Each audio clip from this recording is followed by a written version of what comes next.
Thank you very much, Tony, for this lovely introduction. I'm trying to, okay, thank you. I appreciate the list of accomplishments that you listed, because that already took care of my conflict of interest slide. So that worked out really well. That's as I mentioned, I've worked for the AAP. I'm on the board for EMEA. I have the Journal of Applied Clinical Informatics. I work for EMEA now, pediatric informatics, but most importantly is I want to let you know that I've been drinking the Kool-Aid, that I believe that EHRs and clinical decision support improve patient care and improve outcomes. And today, actually, I'm hoping to change a little bit the topic of what I want to talk. I've done a lot of clinical decision support and safety and in the application to clinical care. And I'm hoping to change the paradigm a little bit today. And I've been thinking a lot about using clinical decision support in domains that are not necessarily what we as clinicians, and I think of myself foremost as a clinician, that usually think about. You can't open the paper these days without somebody writing a piece in the Wall Street or the New York Times about what's wrong in medicine. And usually these are people that are not taking care of patients. But there's an underlying tenor. There's a discussion of things that occur over and over. So the problems in healthcare, if you listen to the lay press, are patient harm, that we do bad things to patients all the time. There's a lot of discussion about unnecessary care. Some of it has to do with liability aspects and our desire to make sure that nobody sues us. So we do things that are not necessary. Then along the same lines, there's a lot of discussion about waste. And with it, discussion of fraud in medicine, duplication of tests, duplications of procedures, procedures that are being performed because partial information is available, and a lot of discussion. And that's something that finds a lot of traction with consumers as well, a lack of transparency. Who's the best guy to go to in town when I need my ticker fixed? Who's the best pediatrician that does the most preventive work that prevents my kids from getting sick? So if according, then I did a little digging and headlines. These are the themes that come back over and over again. And I want to go a little bit into those things. And this is one of this is how I started out in informatics, because I was really getting tired of seeing the same mistakes again. And as you can see on the slide, it's an announcement on takeoff, ladies and gentlemen. Welcome aboard VU Airlines Flight 743 bound for Philadelphia. This is the captain speaking. Our flight time will be 2 hours. I'm pleased to report that you have a 97% chance of reaching your destination without being significantly injured. That our chances of making a serious error during the flight, whether you're injured or not, is only 6.7%. Please fasten your seatbelts, enjoy the flight. The weather in Philadelphia is sunny. Who wants to get off? I do. Others have recognized that too. So interesting with the election, last year and the different candidates, Newt Gingrich came back into, and I could use the slide, which is actually fairly old again. He came onto the Daily Show in 2005 and said, well, if we just put computers into hospitals, we can save 40,000 to 100,000 lives.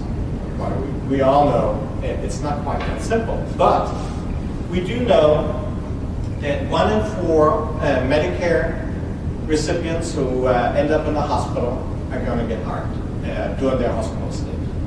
We know that things like elective deliveries increase the risk of death and NICU admissions, which is near and dear to my heart, significantly. We know in handoffs, if you ask residents, they will tell you that during their last rotation, 1 or more patient was harmed due to problematic handoffs. In about 12% of the cases, they said the harm was major. So, we have lots of examples of patient harm. So probably the perception in the lay press is not that unjustified. What about care and waste, unnecessary care and waste? If you, this is a report that's fairly new. It's from last September. The Institute of Medicine published it. And if you look at unnecessary services in the U.S., the estimation was about $210 billion worth. If you look at, in addition to what was delivered inefficiently, another $130 billion. You look at things like fraud, another $75 billion. So there is clearly a lot of money that is potentially savable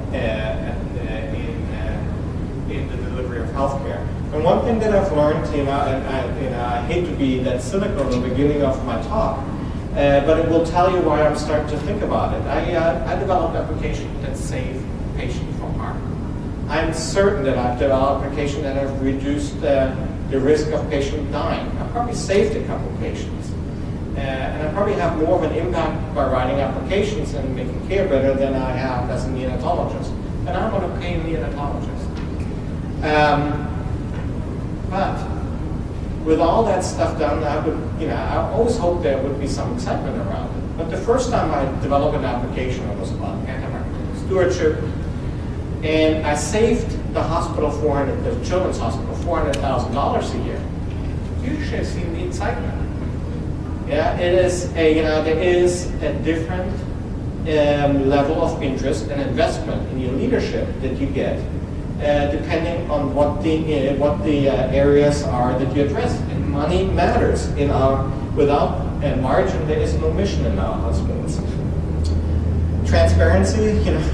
I just was looking for a replacement shaver, and I got that from Google Shop. I can find the vendors of the shaver, their rating by customers, the average price, the time it takes to ship that product to me, just by typing this in. Can I do the same thing for medical procedures? Most certainly I can't. There's some data out there, but we are used to price comparison, quality shopping. We can do all kinds of things with the consumer applications that we can't do in medicine.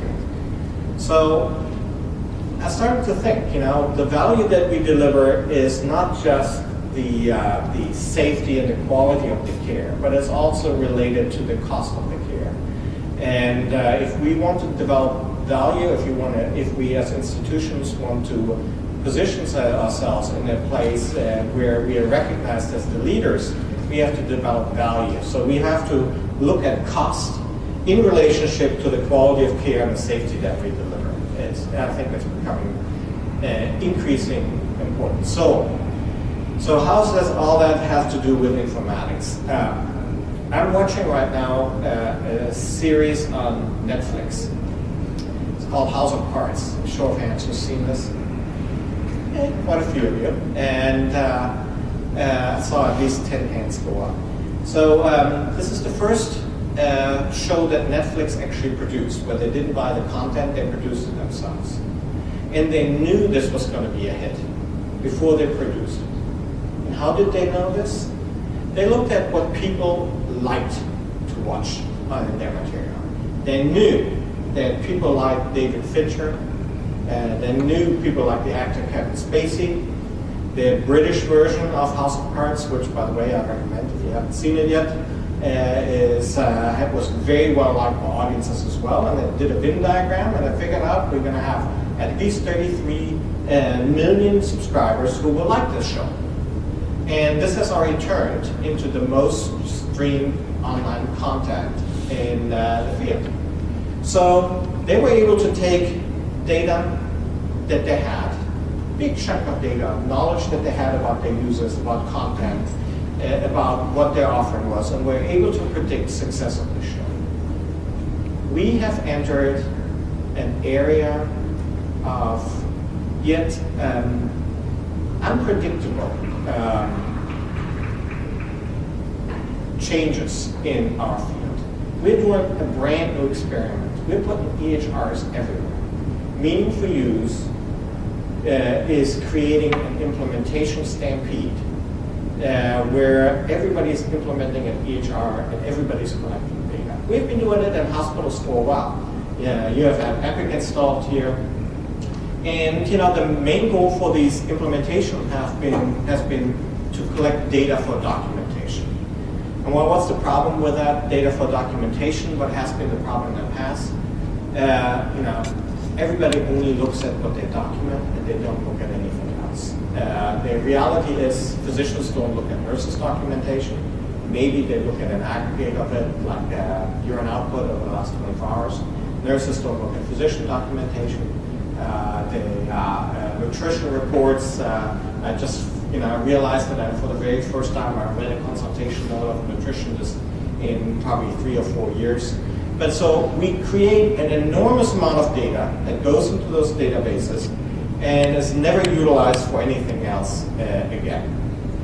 So we waste. I think our biggest waste is not unnecessary treatment.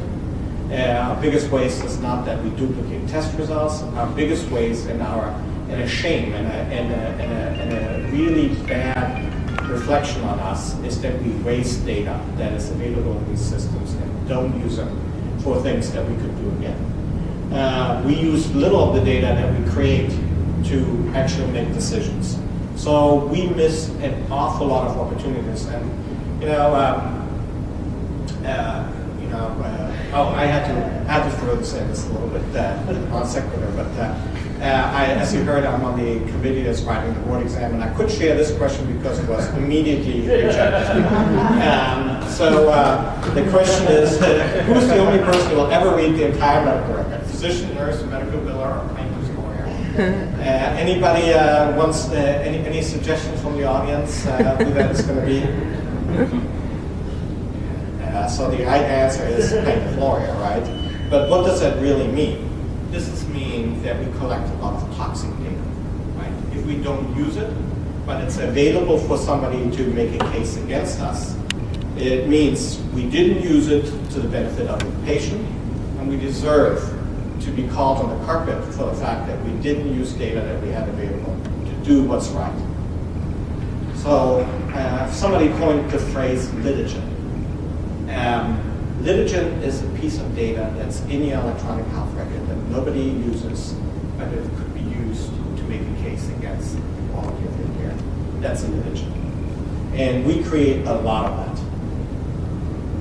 So I want to talk about the ability, to create value, to do something with this data that we collect. Through the secondary use of data, and I want to talk a little bit about safety because I care about that.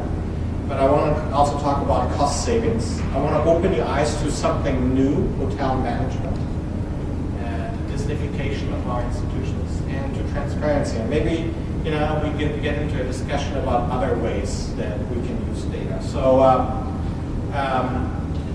so the goal is, and I hope you will indulge me on this because I'm giving this talk for the first time, and it's outside I'll be honest with you, it's outside a little bit of my comfort zone.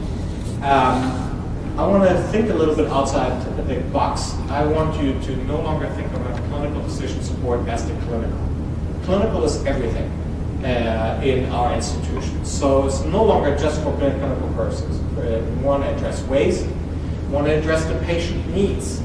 And so let's see what thoughts I came up with. The goal for the next 30 minutes will be for me, to highlight some of clinical decision support in existing data, look at safety, cost, transparency, and try to give you some real life examples of what I've played with or people that I've worked with have played in the past.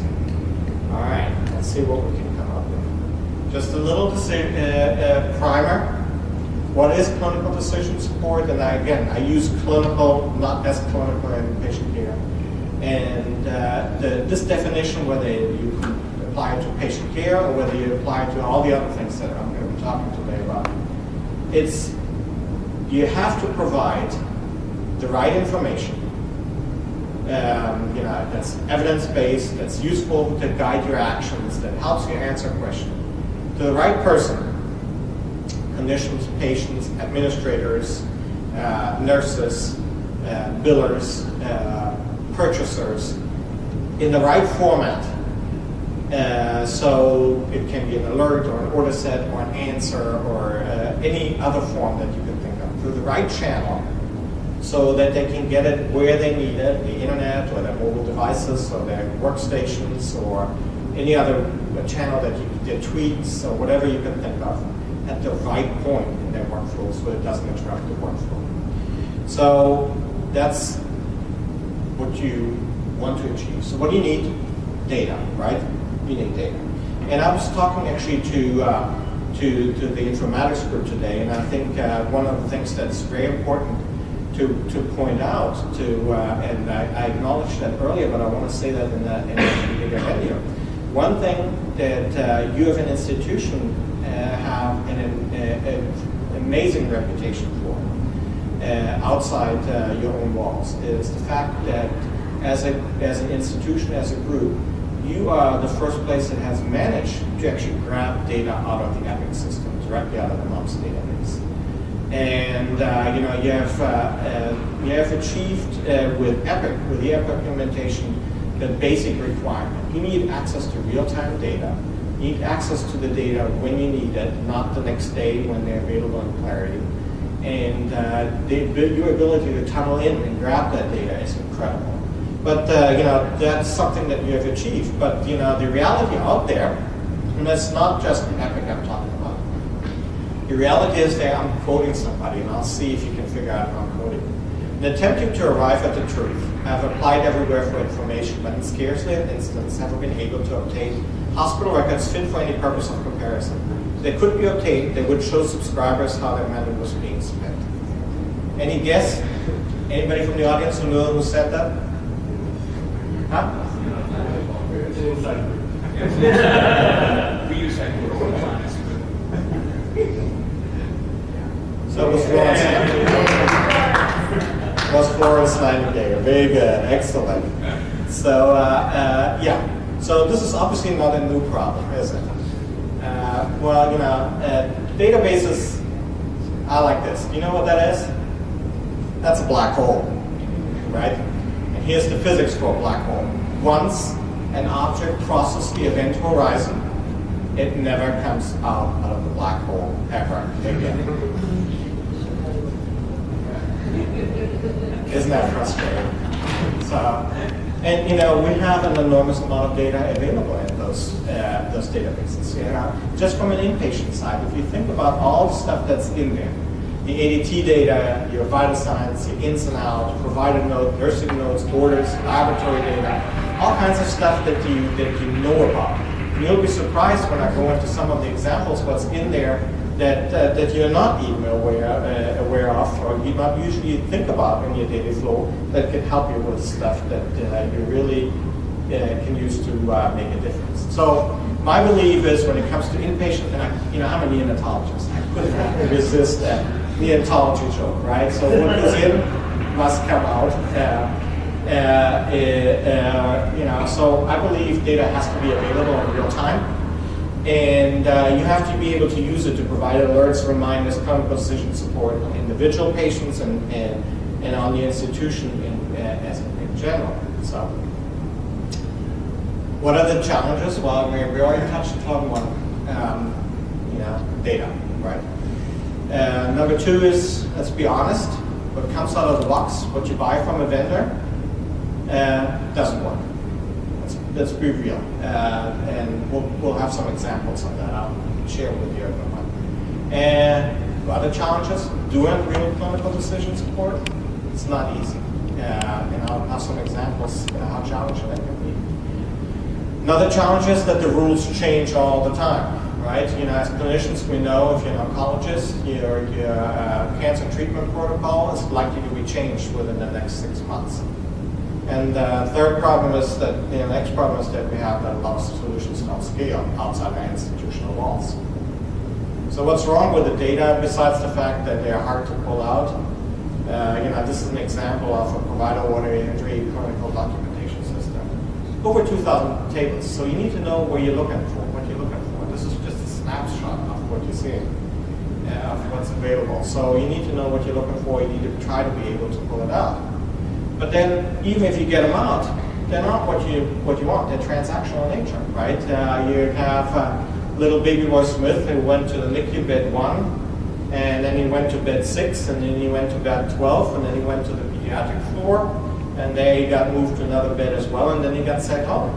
Well, what you really want is, and his admission date and discharge date are on different tables. What you really want is that he was in the NICU from the 19th to the 21st for 2 days, and then he was on the floor for another day, and then he went home. That's what you want to know. So you need to be able to extract the data in a format that makes sense to us. Going back to this clinical decision support that we get, is as I said, it's not. It doesn't work. Why do I say it doesn't work? This is an example, real life example. When at Hopkins we installed at that time it was called Eclipsys, provider order entry system. It came with a drug alerting system, a database Multum that's actually owned by Cerner. And 15% of all drug orders, so 1 out of 7 of all drug orders triggered an alert. And our house staff overrode 97.4% of those alerts. Yeah, so we annoyed our house staff. That wouldn't be so bad, right? They have cheap labor, we can do that to them.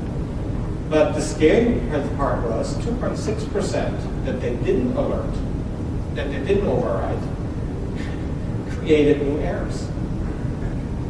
So the Plavix and the aspirin, the patients that had heart surgery or a cath need were alerted. People would discontinue one or the other, but leading to potential serious patient harm. It's only because our staff actually was pretty smart that we didn't see more of those, because the number of alerts that didn't do that was still substantial. So then when you saw what they got was this general boiler messages, because they're afraid of litigation and worried that they're being held liable if something happens to patients because they didn't alert on everything that they can alert to.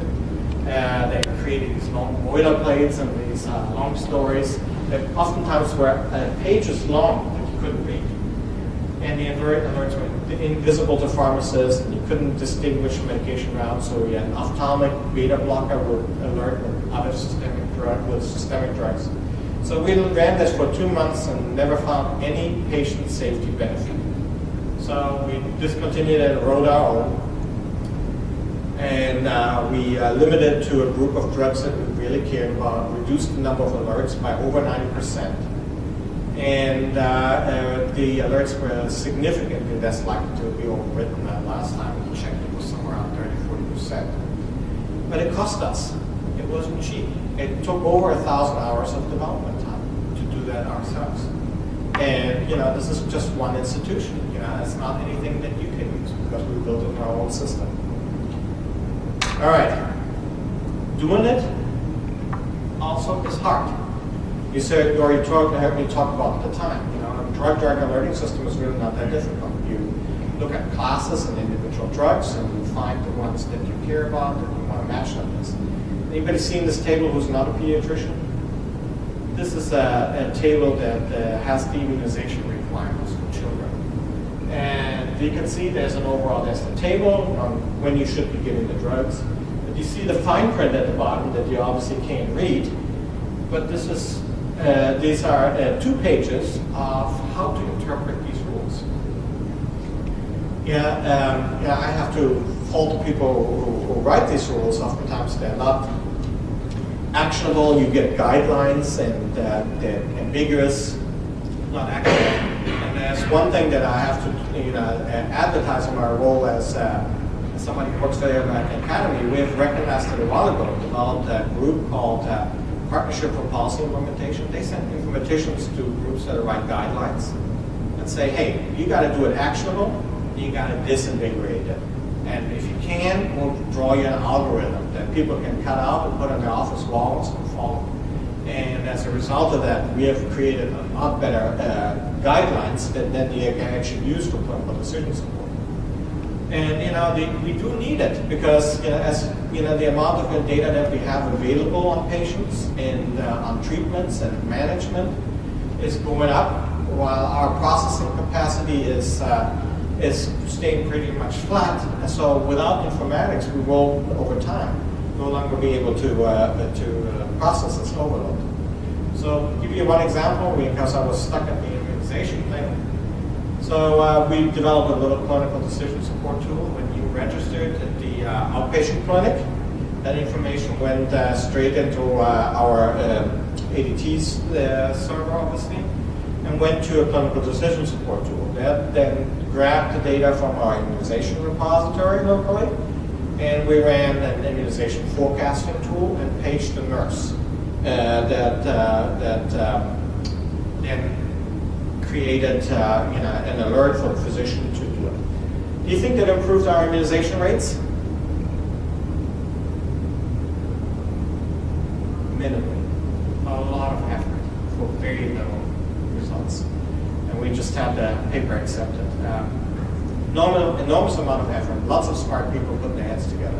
Why did it not really change our immunization rates? Because those people that showed up in the clinic were frequent flyers because they had, recurrent otitis media. Those were the people that already were capturing audience, that they already got the immunization. What we needed to do is we needed to extend it to create appointment letters to get those people in who weren't immunized. So we were targeting the wrong audience. Those people that were there weren't really the ones that we wanted to do. And we needed to address it and immunize people that were inpatients. Because they are not the ones who usually are targeted for the immunization. It's a lost opportunity. So it's not easy to do it right. And as I said, new knowledge changes the rules all the time. New cancer treatment, new immunization rules, new treatment guidelines, new drugs, new diagnostic modalities. All of those means that clinical decision support to the road has to be modified. And as I said, we don't scale well.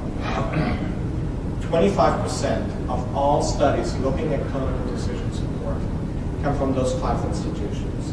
Vanderbilt, Massachusetts, the Brigham and Women's Hospital, Kaiser, and Stanford. So outside those, it comes with difficulty to implement those and study them and give you a systemic feedback on them.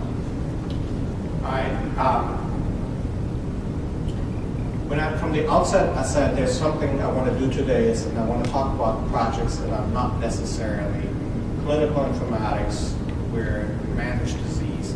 So now I'm going into that area where I'm going to try to talk a little bit about the business sides, about the money and the cost and the value. So this is a project that we started to look at our pediatric intensive care unit. We realized we had delays in care because we had problems with bed situation. We had to cancel elective surgeries. We had to keep people in the emergency room. We had inpatient delays in care. Does that sound familiar? Got any problems like this in the ICUs? So we had flyby days because we had no beds, and we had problems scheduling nurses. And to be the hard numbers, we rejected about 20% of our referrals to our PICU. We said we can't take it. And we transferred 3 to 5 emergency patients per month out who needed PICU care. However, at the same time, we were operating at only a 77% bed capacity. So it was all driven by human intuition, what the bed situation would be, who would be able to go, that kind of stuff. So, obviously, we wanted to do something to forecast those patient flows better. We wanted to be able to predict unit census, individual patient discharge time, but it had to be dynamic and allow us to look at least 3 days into the future. So, and we wanted to make it so that we could use it to make it generalizable and scalable to not just our PICU, but to other hospital systems. So, the ultimate goal was a proactive bed management, so that we would use the PICU forecast to have a web display that would then allow the access line at Hopkins, people that take the referrals, the PCD, the operating room, and the floors, to make a prediction of what the bed situation would be and what the patient flow would be. So how do we do this? Well, we know at any given point, right, how many patients are in the PICU. That's pretty easy. You just go around and count, and you can count that with EHR. Now, what becomes More difficult is inflows, but they're pretty good models. We know that on certain days of the week we get more patients. We know that we have elective surgeries scheduled. We can use that for predicting of who's going to come. We know that in summertime you're going to have more drowning, and in winter you're going to have more RSV. So you can predict when the inflows are going to have, and you can come up with a pretty good model. But how do you predict that people are ready to leave? That was the problem that we had to do it, because if we put those two together, inflow and outflow, we could tell you exactly how many patients would be in the PICU at any given point. So what we did is we grabbed all the orders, active orders in our provider order entry system, and looked and created a mathematical model and looked which of those orders actually truly mattered when you wanted to predict when the patient was leaving. And it was actually simpler than we thought. We were able to throw a whole bunch of orders out and limit it to a bunch of groups of orders. You can see here there are 1 to 4, there are 9 groups. Labs, obviously, whether you're on a ventilator, consultation, ECMO, the medications you were on, diet, transfusions, activity, and if you had any foreign bodies in your body, like a catheter. So here's an example of what this model does for us. So this is little Johnny. He's 8 years old. He came to the PICU from the emergency room. And he has been there 12 hours. It's Tuesday morning, 6 a.m. And you can see his active orders there on the left. He is getting APTDs and dimers about every 4 hours. He's getting lactic acids. He is on BiPAP. He's not getting anything to eat. He has a transfusion order outstanding. He's getting no drugs enterally. He gets 30% of medication as infusions and 70% injected. He ain't going anywhere, right?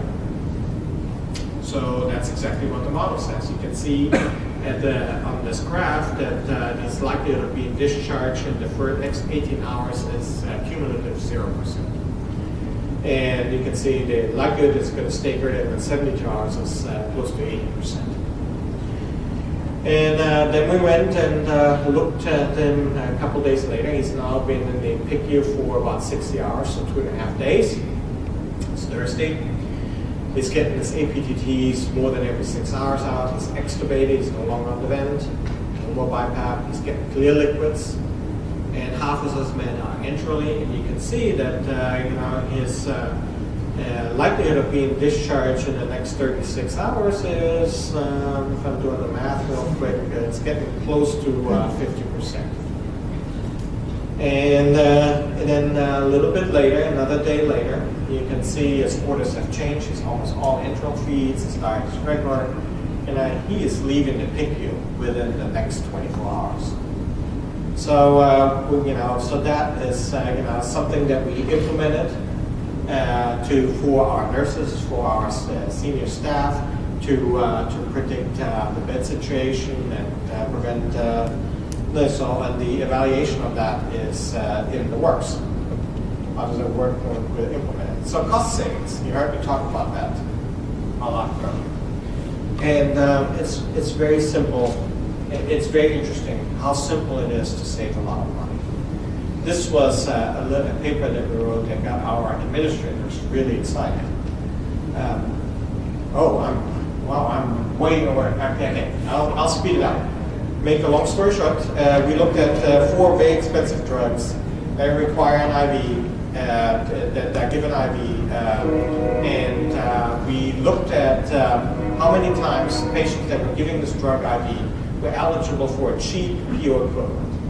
And when we did this, we discovered that we could have saved, by switching patients who were on a diet, who were getting this medication IV to PO, we could have saved just the medication cost alone, not to mention the pain and suffering for the patient having the IVs. We could have saved for Hopkins Internal Medicine for those 4 medications for 1 year over $1 million.